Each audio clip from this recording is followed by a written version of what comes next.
Bien, buenas tardes o buenos días, depende de la hora que me escuchen. Vamos a seguir hoy con la segunda parte de nuestro tema que es la cuestión sinóptica. Hoy vamos a ver orígenes y desarrollo de la cuestión sinóptica. Veamos. Para iniciar, tenemos una pregunta. ¿Por qué los evangelios de Mateo, Marcos y Lucas son tan similares, pero a la vez tienen diferencias importantes? Quiero hacer una salvedad aquí porque algunos me hicieron unas preguntas de por qué usar la palabra diferencias. Y si usar la palabra diferencias tenía alguna connotación de señalar que los evangelios tuvieran errores. Y no. Cuando yo hablo de diferencias, solamente me refiero a que hay algunas diferencias, valga la redundancia, entre los relatos. Es decir, hay cosas distintas. En algunos relatos, algunos se amplían más. Por ejemplo, tenemos en Mateo el Sermón del Monte, que es mucho más amplio que lo que es en Lucas, por ejemplo, que es más corto.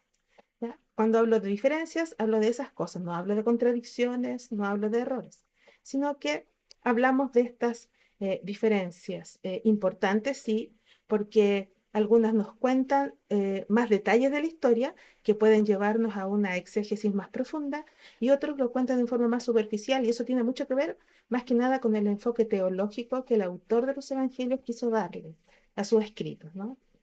Cada autor le implanta también una tesis inicial, ¿no? Que se desarrolla durante los escritos, además de la transmisión oral, y por supuesto todo esto guiado por la inspiración del Espíritu Santo. Así que tenemos que tener claro esto. Entonces, nuestra pregunta inicial, ¿por qué los evangelios de Mateo, Marcos y Lucas son tan similares, pero a la vez tienen diferencias importantes?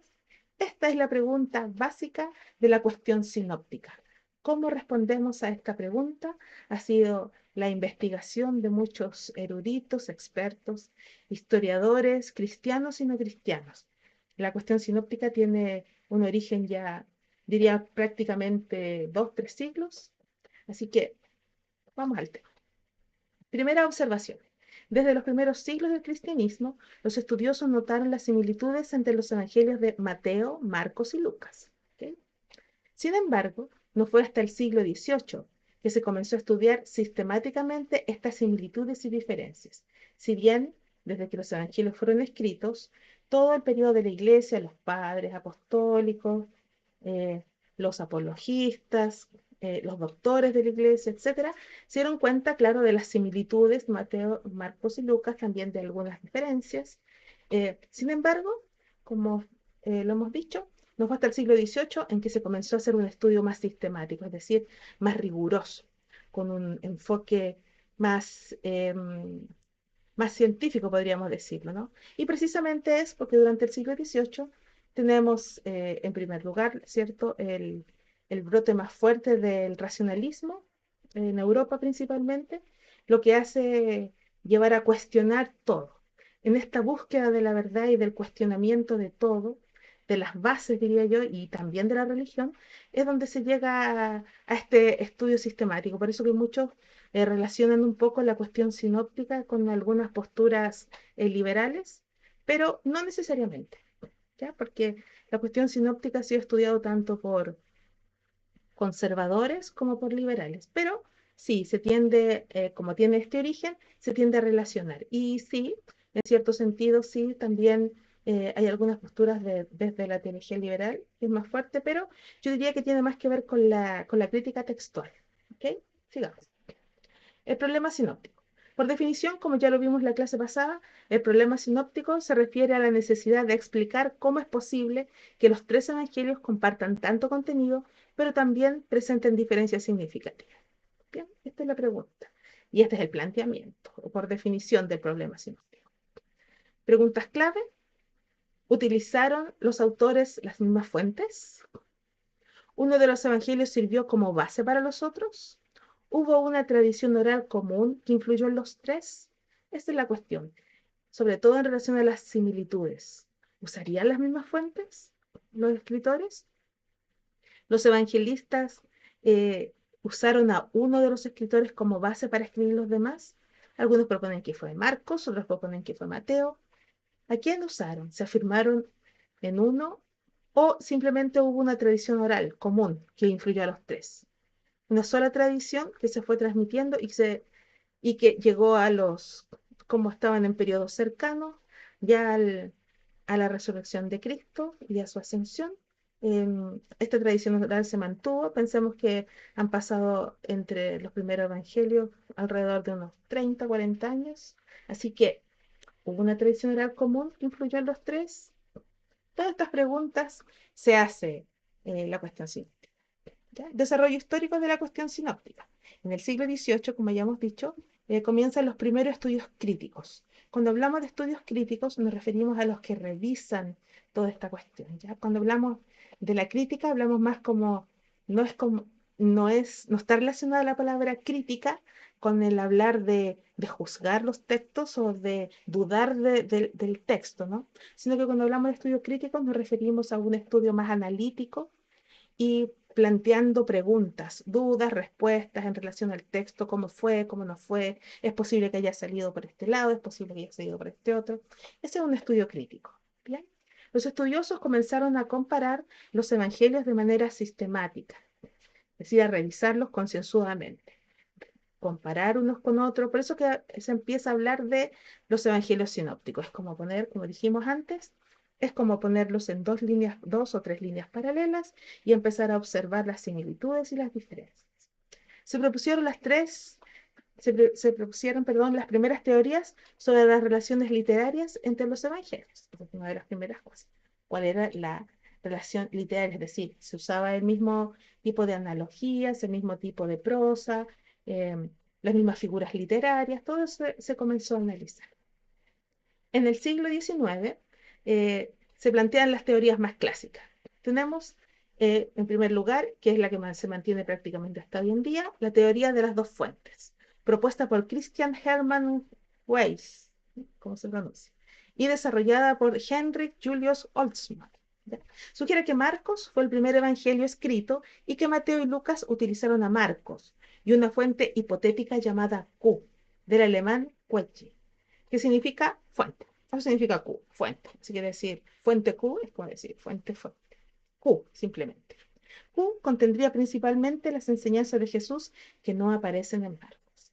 Quiero hablar algo acerca de Q, y es que aun cuando Q es aceptada por muchos eruditos, también tiene sus objeciones, ¿no? Ha sido discutida por muchos estudiosos bíblicos y aunque muchos académicos la aceptan, también existen objeciones y críticas significativas. Te voy a mencionar algunas que no las escribí en la presentación porque solo quiero mencionarlas. ¿Bien? Una de las primeras objeciones es que es la falta de evidencia física, es decir, no tenemos nada escrito que se pueda relacionar con Q. Por eso Q es una hipótesis. ¿Ya? No se ha encontrado ningún manuscrito o documento que corresponda a esta fuente. Implicación: al ser una fuente hipotética, su existencia se basa únicamente en inferencias textuales. ¿Ok? Una hipótesis, lo que lleva a algún estudioso a cuestionar su realidad histórica. Como no existe físicamente, sino que se deduce por los escritos, esa es una de las objeciones mayores. Ya, otra objeción, algunos estudiosos argumentan que Mateo fue el primer evangelio escrito y que Lucas lo utilizó directamente, sin necesidad de una fuente intermedia como Q. Implicaciones: si Mateo fue la fuente principal, para Lucas la necesidad de Q desaparece, ya que las similitudes entre Mateo y Lucas podrían explicarse por la dependencia directa de Lucas respecto a Mateo. Así que sería una objeción si es que la prioridad fuese Mateo, ¿no?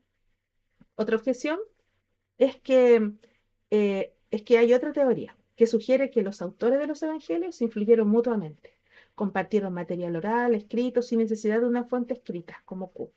La implicación: esto cuestiona la necesidad de Q, claro, porque si hay contribución mutua o influencia mutua, no se necesitaría de Q. Y eso explicaría las similitudes, ¿no? Este es otro tipo de objeción.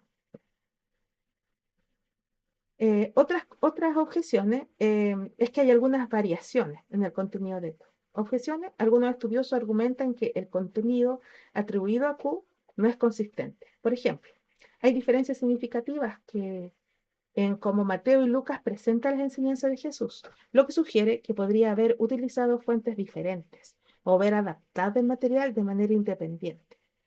¿Ya? La explicación, si Q no es una fuente coherente, su existencia como documento único se vuelve menos plausible.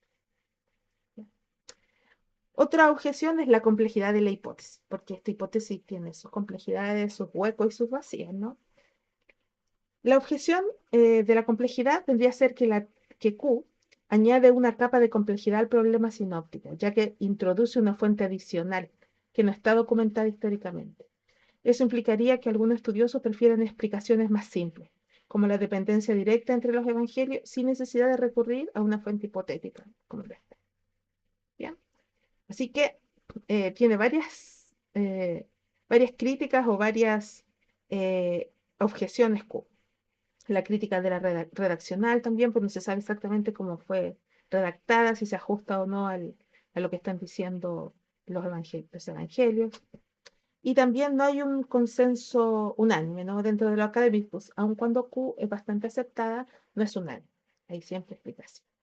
Entonces, en conclusión, las objeciones de la fuente Q reflejan debates importantes en los estudios bíblicos, mientras que algunos académicos defienden su existencia como una solución elegante al problema sinóptico, otros argumentan que las similitudes entre Mateo y Lucas pueden explicarse de otras maneras, como la dependencia directa, la tradición oral o la influencia mutua. Estas objeciones no, no dañan la cuestión sinóptica, o no la dejan inconclusa, sino más bien enriquecen el diálogo académico y muestran la complejidad de los estudios de los evangelios sinópticos, ¿no? No es una respuesta fácil, ¿no? Llevamos prácticamente 3 siglos en esto. Bien, veamos lo que es Q. Ya hablamos un poco de sus objeciones, pero ¿qué es Q? La definición de Q. Q es una fuente hipotética que contendría principalmente enseñanzas de Jesús, como el Sermón del Monte y varias parábolas que aparecen en Mateo y Lucas, pero no en Marcos. Q incluiría textos como las bienaventuranzas, la oración del Señor y varias parábolas. Estos textos son casi idénticos en Mateo y Lucas, lo que sugiere una fuente común. La existencia de Q ayudaría a entender cómo se transmitieron las enseñanzas de Jesús antes de que se escribieran los evangelios. Aunque Q no se ha encontrado físicamente, su hipótesis ayuda a explicar las relaciones literarias entre los evangelios sinópticos. Esa es la importancia de Q. Q nos ayuda a entender estas transmisiones. No solamente un mero hecho oral, aunque por supuesto que nosotros si creemos que el Espíritu Santo está aquí, pudo haber sido así. Pero esta existencia de Q explicaría y nos ayudaría a entender esta transmisión y estas similitudes de los signos. Otras teorías, la teoría de la prioridad mateana, que ya la hemos mencionado, propone que Mateo fue el primer evangelio y que Marcos y Lucas lo utilizaron como fuente. Esta teoría fue más popular en los primeros siglos del cristianismo, pero perdió fuerza en el siglo XIX. Siglo XX, nuevos enfoques.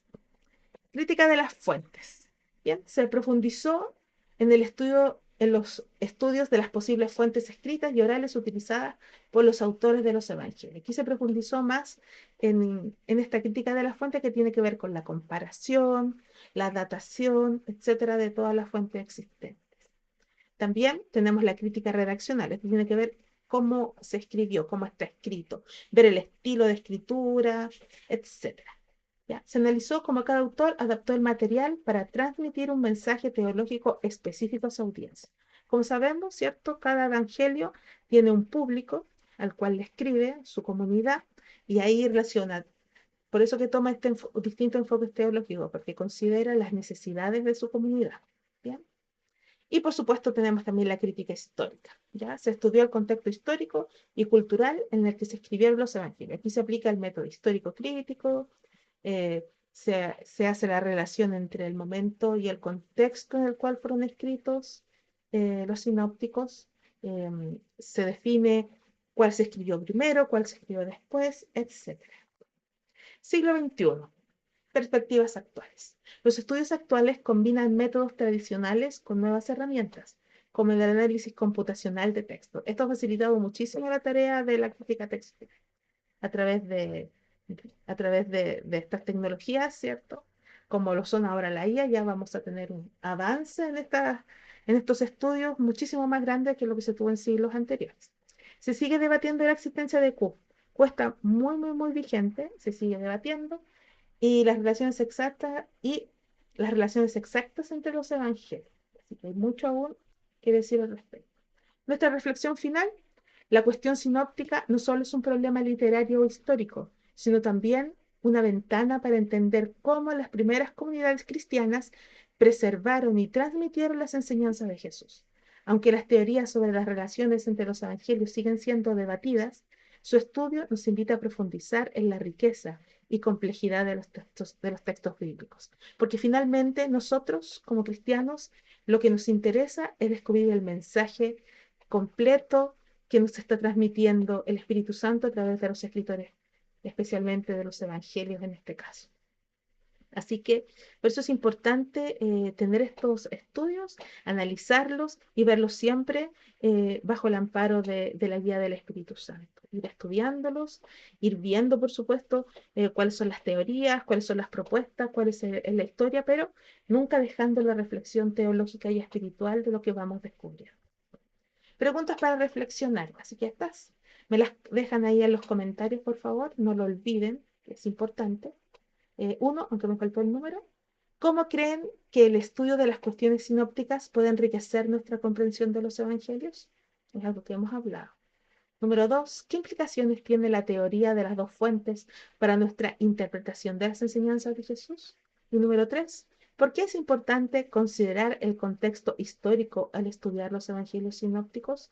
¿Tiene relación conmigo lo que pasó en el pasado? Hoy, aquí les dejo estas preguntas y espero que les haya servido la clase de hoy. Bendiciones a todos. Hasta pronto.